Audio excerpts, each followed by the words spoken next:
ಬಹು ನಿರೀಕ್ಷಿತ ಸಚಿವ ಸಂಪುಟ ವಿಸ್ತರಣೆ ಡಿ ಕೆ ಶಿವಕುಮಾರ್ ಅವರ ಸಂಪುಟ ವಿಸ್ತರಣೆಗೆ ಈಗ ಆ ಸಚಿವರ ಪಟ್ಟಿ ಕೂಡ ಲಭ್ಯವಾಗಿದೆ ಸರ್. ಹೇಗಿದೆ ಸರ್ ಈ ಪಟ್ಟಿ? ಫಸ್ಟ್ ನೋಡಿದ ತಕ್ಷಣ ನಿಮ್ಮ ರಿಯಾಕ್ಷನ್ ಏನು ಸರ್?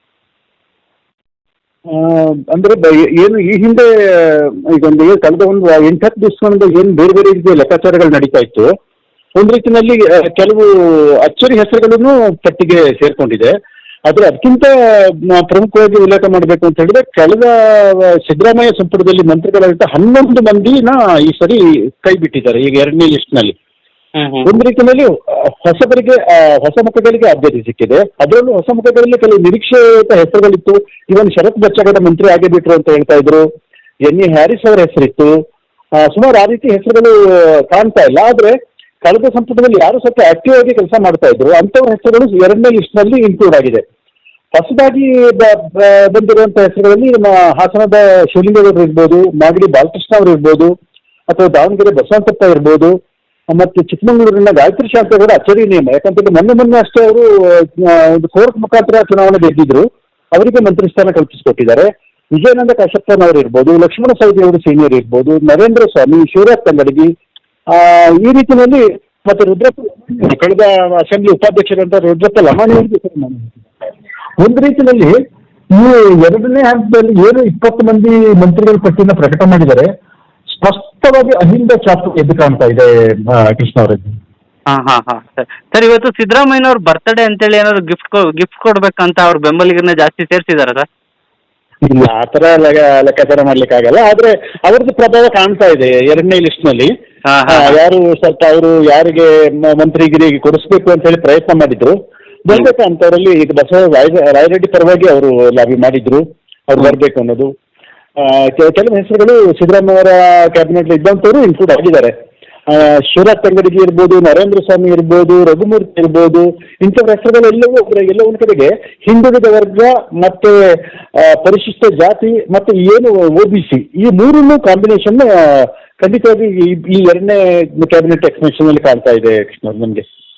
ಸರ್, ಈಗ ಹಾಗೆ ಡೆಲ್ಲಿಗೆ ಎಲ್ಲಾ ಶಾಸಕರು ಒಂದು ಏನೋ ರೀತಿ ಯಾತ್ರೆಗಳನ್ನ ನಡೆಸಿದ್ರು, ಎಲ್ಲ ನಾಯಕರು ಅವ್ರವ್ರ ಪಟ್ಟಿಗಳನ್ನ ಇಟ್ಕೊಂಡು ಹೋಗಿದ್ರು. ಈಗ ಯಾರ ಪಟ್ಟಿ ಸ್ವಲ್ಪ ಮೇಲುಗೈ ಸಾಧಿಸಿದೆ ಅಂತ ಹೇಳ್ಬೋದು ಸರ್ ಈ ಲಿಸ್ಟ್ ಅನ್ನ ನೋಡಿದ್ರೆ? ಇದರಲ್ಲಿ ಒಂದು ರೀತಿಯಲ್ಲಿ ಹೈಬ್ರಿಡ್ ಅಂತ ಹೇಳ್ಬೋದು. ಯಾಕಂತ ಹೇಳಿದ್ರೆ ಈಗ ಸಿದ್ದರಾಮಯ್ಯ ಕೊಟ್ಟಿದ್ದಂತ ಲಿಸ್ಟ್ ಇರ್ಬೋದು, ಡಿ ಕೆ ಶಿವಕುಮಾರ್ ಅವರು ಕೊಟ್ಟಂತ ಲಿಸ್ಟ್ ಇರ್ಬೋದು, ಹರಿಪ್ರಸಾದ್ ಕೊಟ್ಟಂತ ಲಿಸ್ಟ್ ಇರ್ಬೋದು, ಜೊತೆಗೆ ಹೈಕಮಾಂಡ್ ಕಡೆಯಿಂದ ಒಂದು ಲಿಸ್ಟ್ ಪ್ರಿಪೇರ್ ಆಗಿರುವಂತದ್ದು. ಈ 4 ಪಟ್ಟಿಗಳನ್ನ ನೋಡುವಾಗ ಒಂದು ರೀತಿಯಲ್ಲಿ ಎಲ್ಲವನ್ನ ಸೇರಿಸಿ ಒಂದು ಸಮಗ್ರ ಪಟ್ಟಿನ ತಯಾರು ಮಾಡಿದ್ದಾರೆ. ಇದರಲ್ಲಿ ನೀವು ಆಗ್ಲೇ ಹೇಳಿದ್ರೆ ನಾವು ಒಂದು ರೀತಿಯಲ್ಲಿ ಸಿದ್ದರಾಮಯ್ಯ ಅವ್ರ ಕೈ ಮೇಲಾಗಿದೆಯೇನೋ ಅಂತ ಅನ್ನಿಸ್ತಾ ಇದೆ ಕೆಲವು ಹೆಸರುಗಳನ್ನ ನೋಡುವಾಗ. ಅಷ್ಟೇ ಪ್ರಮಾಣದಲ್ಲಿ ಡಿ ಕೆ ಶಿವಕುಮಾರ್ಗೂ ಪ್ಲನ್ಮೆಂಟ್ ಸಿಕ್ಕಿದೆ, ಹರಿಪ್ರಸಾದ್ ಅವರು ರೆಕಮೆಂಡ್ ಮಾಡುವಂತ ಕೆಲವು ಹೆಸರುಗಳಿಗೂ ಸಿಕ್ಕಿದೆ. ಜೊತೆಗೆ ರಾಹುಲ್ ಚಾಪು ಅಂತ ಏನು ಕ್ಯಾಬಿನೆಟ್ ಮೇಲೆ ಇರ್ತದೆ ಅಂತ ಅನ್ಕೋತಾ ಇದ್ದು ಅದು ಅಷ್ಟಾಗಿ ಕಾಣ್ತಾ ಇಲ್ಲ. ಆಗ ರಾಜ್ಯ ನಾಯಕರ ಒತ್ತಡಕ್ಕೆ ಅಥವಾ ರಾಜ್ಯ ನಾಯಕರ ಮರ್ಜಿಗೆ ರಾಹುಲ್ ಒಳಗಾಗಿದ್ದಾರಾ ಅಂತಾನು ಅನ್ನಿಸ್ತಾ ಇದೆ ಕೃಷ್ಣ. ಈಗ ಎಷ್ಟೇ ಜನಕ್ಕೆ ಏನು ಅವ್ರ ಪಟ್ಟಿ ತಯಾರು ಮಾಡಿದ್ರು ಭಿನ್ನಮತ ಅಸಮಾಧಾನ ಅನ್ನೋದನ್ನ ಆದಷ್ಟು ನಿಯಂತ್ರಿಸೋದಕ್ಕೆ ಕಂಟ್ರೋಲ್ ಮಾಡೋದ್ರಲ್ಲಿ ಸಕ್ಸಸ್ ಆಯ್ತು ಅಂತ ಅನ್ನಿಸ್ತಾ ಇದೆ ಸರ್ ಈ ಪಟ್ಟಿನ ನೋಡಿದ್ರೆ ಕಾಂಗ್ರೆಸ್ ಹೈಕಮಾಂಡ್. ಅಂತ ಹೇಳಿದ್ರೆ ಈಗ ಎಚ್ ಕೆ ಪಾಟೀಲ್ ಅಂತವ್ರು ಇರ್ಬೋದು, ಅಥವಾ ಆರ್ ವಿ ದೇಶಪಾಂಡೆ ಅವರು ನಮಗೆ ಕೊನೆಯ ಬಾರಿ ಈ ಬಾರಿ ನನಗೆ ಮಂತ್ರಿ ಕೊಡಿ ಅಂತ ಕೇಳಿದ್ರು. ಜೊತೆಗೆ ಬೇರೆ ಬೇರೆ ಸಾಕಷ್ಟು ಮಂದಿ ನೋಡಿ, ಕೋಲಾರದಲ್ಲಿ ನಾರಾಯಣ ಸ್ವಾಮಿ ಇರ್ಬೋದು, ಅಥವಾ ಬಾಗೇಪಲ್ಲಿ ಸುಬ್ಬಾರೆಡ್ಡಿ ಇರ್ಬೋದು, ಆನೇಕಲ್ ಶಿವಣ್ಣ ಇರ್ಬೋದು, ಇಂಥವ್ರೆಲ್ಲರೂ ಅಂದ್ರೆ ದೊಡ್ಡ ಪ್ರಮಾಣದಲ್ಲಿ ಆಕಾಂಕ್ಷಿಗಳಾಗಿದ್ರು.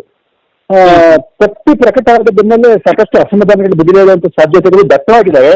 ಮತ್ತೆ ಅದನ್ನ ಯಾವ ರೀತಿ ಬ್ಯಾಲೆನ್ಸ್ ಮಾಡ್ತಾರೆ ಅನ್ನೋದು ಈಗ ನಮ್ಗೆ ಕುತೂಹಲ ಇದೆ. ಈಗ ಪ್ರಮುಖವಾಗಿ ಉಲ್ಲೇಖ ಮಾಡುವಂಥದ್ದು ಅಂತ ಹೇಳಿದ್ರೆ, ವಿಧಾನಸಭೆಯ ಸ್ಪೀಕರ್ ಏನು ಯು ಟಿ ಖಾದರ್ ಅವರಿಂದ ತೆರವಾಯಿತು, ಆ ಸ್ಥಾನಕ್ಕೆ ಸೀನಿಯರ್ ಮೋಸ್ಟ್ MLA ಅವರು ಗದಗ ಜಿಲ್ಲೆಯ ರೋಣಾದ್ ಅವರ GS ಪಾಟೀಲ್ ಅವ್ರನ್ನ ಸ್ಪೀಕರ್ ಆಗಿ ಮಾಡಿದ್ದಾರೆ.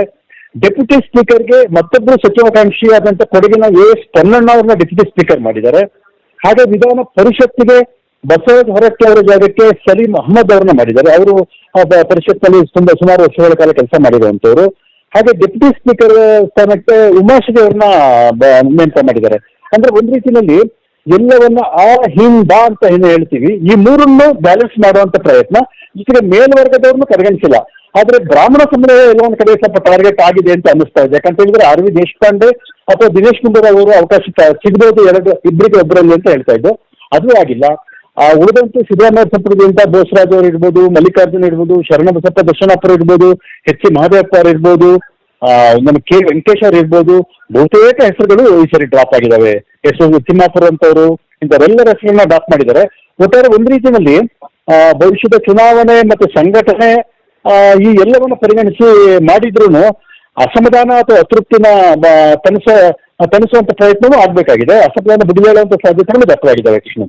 ಈಗ ಕಡೆ ಕ್ಷಣದಲ್ಲಿ ಪಟ್ಟಿ ರಿಲೀಸ್ ಆಗಿರೋದ್ರಿಂದ ಲೋಕಭವನಕ್ಕೆ ಈಗ ನೂತನ ಸಚಿವರಾಗ್ಲಿ ಅವ್ರ ಬೆಂಬಲಿಗರೆಲ್ಲ ಹೋಗೋದು ಎಷ್ಟು ಗಂಟೆಗೆ ಶುರು ಆಗ್ಬೋದು?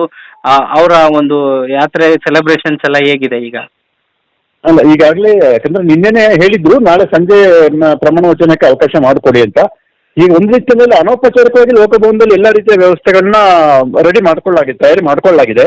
ಜೊತೆಗೆ ಪೊಲೀಸ್ ಬಂದೋಬಸ್ತ್ ವ್ಯವಸ್ಥೆ ಕೂಡ ಆಗಿದೆ. ಈಗ ಸಂಜೆ 4:05 ನಾವು ಪ್ರಮಾಣ ವಚನಕ್ಕೆ ನಿಮ್ಮ ವ್ಯವಸ್ಥೆ ಮಾಡಿಕೊಡ್ಬೇಕು ಅಂತ ಹೇಳಿದ್ದಕ್ಕೆ ಈಗಾಗಲೇ ರಾಜಭವನ ಸಿದ್ಧ ಆಗಿದೆ. ನಾನು ರಾಜಭವನದ ರಾಜ್ಯಪಾಲರ ವಿಶೇಷ ಕಾರ್ಯದರ್ಶಿ ಪ್ರಭುಶಂಕರ್ ಅವರಿಗೆ ಮಾತನಾಡುವಾಗಲೂ ನಮಗೆ ಅಧಿಕೃತವಾಗಿ ಮಾಹಿತಿ ಬಂದಿದೆ, ನಾವು ಅಂತಿಮ ತಯಾರಿನಲ್ಲಿ ಇದ್ದೇವೆ ಅನ್ನೋ ಮಾತನ್ನ ಹೇಳಿದ್ದಾರೆ. 4:05 ಪ್ರಮಾಣ ವಚನ ಶುರುವಾಗುತ್ತೆ. ಈಗಾಗಲೇ ಆಲ್ರೆಡಿ ಸಿದ್ಧತೆಗಳು ನಡೆದಿದ್ದಾವೆ. ಜೊತೆಗೆ ಯಾರು ಈಗ ಎರಡನೇ ಪಟ್ಟಿನಲ್ಲಿ ಸಚಿವರಾಗಿ ಆಯ್ಕೆಯಾಗಿದ್ದಾರೆ ಅಂಥವ್ರು ಎಲ್ರಿಗೂ ವೈಯಕ್ತಿಕವಾಗಿ ಮುಖ್ಯಮಂತ್ರಿ ಹಾಗೆ ಮುಖ್ಯಮಂತ್ರಿಗಳ ಕಚೇರಿಯಿಂದ ಅಧಿಕೃತವಾಗಿ ಆಹ್ವಾನ ಹೋಗ್ತಾ ಇದೆ. 4 ಗಂಟೆಗೆ ನೀವು ರಾಜಭವನಕ್ಕೆ ಬರಬೇಕು ಅಂತ. ಈಗ ಒಂದು ರೀತಿಯಲ್ಲಿ ಯಾರಿಗೆಲ್ಲ ಆಯ್ತು ಮಾನಸಿಕವಾಗಿ ತಯಾರಾಗಿದ್ರು ಅವರು ಬಹುತೇಕ 20 ಮಂದಿ ಬೆಂಗಳೂರಿನಲ್ಲಿ ಇರೋದ್ರಿಂದ ಯಾರಿಗೂ ಸಮಸ್ಯೆ ಆಗ್ಲಿಕ್ಕಿಲ್ಲ. ಆದ್ರೆ ದೊಡ್ಡ ಪ್ರಮಾಣದಲ್ಲಿ ಬೆಂಬಲಿಗರು ಬರಬೇಕು ಅಂತ ಏನಿತ್ತು ಅವರಿಗೆ ಬೆಂಬಲಿಗರು ಜಮಾಯಿಸುವಂಥದ್ದು ಸ್ವಲ್ಪ ಕಷ್ಟ ಆಗ್ಬೋದು. ಆದ್ರೆ ಸಚಿವರುಗಳು ಏನಿದ್ದಾರೆ, ಶಾಸಕರು ಮಂತ್ರಿ ಪಟ್ಟಕ್ಕೆ ಆಯ್ಕೆ ಆಗಿರುವಂತ ಎಲ್ಲ ಶಾಸಕರು ಬೆಂಗಳೂರಿನಲ್ಲಿ ಇರೋದ್ರಿಂದ ಅವರಿಗೆ ಅಧಿಕೃತವಾಗಿ ಕಮ್ಯುನಿಕೇಶನ್ ಹೋಗ್ತಾ ಇದೆ. ಎಸ್ ಪರಮೇಶ್ವರ್, ಮತ್ತಷ್ಟು ಮಾಹಿತಿಗಾಗಿ ನಾನು ನಿಮ್ಮನ್ನ ಸಂಪರ್ಕಿಸ್ತೀವಿ. ಧನ್ಯವಾದಗಳು ಸರ್. Thank you sir.